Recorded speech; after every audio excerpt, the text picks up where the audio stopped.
decrease or they increase a whole lot over a period of time. And so there's small increments where the tide is either coming in or the tide is going out. Unless you know what to watch for, unless you know what to pay attention to, you're never going to notice what's happening. You'll not even notice that the tides are occurring.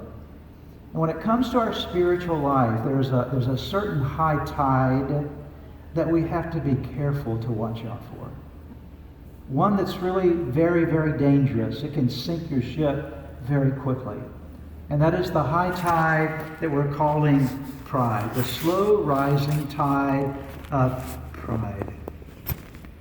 Most of us, when we are held captive by, or our ships are threatened by the tide of pride, we don't realize it. I'll come to that in a moment. We don't understand that it's happening, but nevertheless, it's something to really be aware of. And in the book of Daniel, chapter 5, is a story actually of a king who found himself sunk. His boat was sunk, if you will. His life deteriorated and came to a desperate end because he was sunken by the tide of pride. Let me pick up the story in Daniel chapter 5, beginning in verse number 1. It's an amazing story, and how Daniel intervenes in this situation and how God works in this story. Daniel 5, beginning in verse 1. King Belshazzar, this is the king of Babylon by definition here who he was. King Belshazzar gave a great banquet for 1,000 of his nobles and drank wine with them. While Belshazzar was drinking his wine, he gave orders to bring in the gold and silver goblets that Nebuchadnezzar, that was a former king of Babylon. Nebuchadnezzar, his father, actually it was his grandfather, same word that's used here in the original language can also mean grandfather, so in history we know it was his grandfather.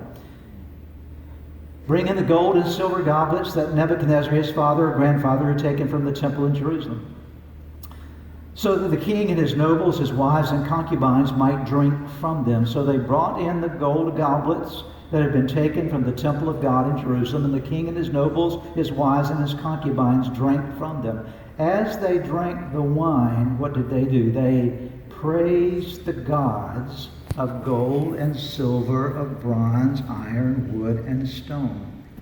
Suddenly, the fingers of a human hand appeared and wrote on the plaster of the wall near the lampstand in the royal palace. The king watched the hand as it wrote. His face turned pale, and he was so frightened that his legs became weak and his knees were knocking. Let's stop there just for a moment. Here in the stories, we find this king. His name is Belshazzar.